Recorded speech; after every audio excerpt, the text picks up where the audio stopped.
Friends, இன்றைக்கி lunch ready ஆயிடுச்சு. நம்ம இன்றைக்கி என்ன லன்ச் பார்க்கலாமா? என்ன பண்ணியிருக்கோம்மா இன்றைக்கி? எங்கள் பொண்ணு சாப்பாடு வச்சுட்டாங்க. நான் ஆஸ்பத்திரிக்கு போயிருந்தேன்.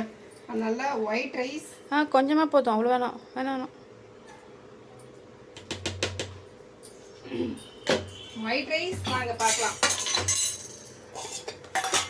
பாவக்காய் பொரியல் செம்ம டேஸ்ட்டாக இருக்குங்க. பாவக்காய் பொரியல், கேரட் பீன்ஸ் பொரியல் ரொம்ப வேக்காடாக இருக்குங்க. மழை பெஞ்சது ரொம்ப வேக்காடாக இருக்கு.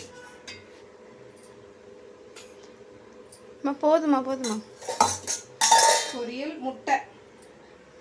முட்டை நாங்கள் எப்பயும் வெள்ளைக்கருவு தாங்க சாப்பிடுவோம். ஒயிட் எடுத்துருவோம். சாம்பார் ஊற்றுட்டா? இல்லை ரைஸ் கொஞ்சம் எடுத்துருவோம். வேணாம் சாம்பார் தழும்பு சாம்பார். முருங்கைக்காய் கத்திரிக்காய் போட்ட சாம்பார். வாங்க ஃப்ரெண்ட்ஸ் சாப்பிடலாம். உங்கள் வீட்டில் என்ன லஞ்சுன்னு கமெண்ட் பண்ணுங்கள், ஷேர் பண்ணுங்கள், சப்ஸ்கிரைபர் பண்ணுங்கள், மறக்காமல் லைக் பண்ணுங்கள். Okay bye. நாளைக்கு பார்க்கலாம்.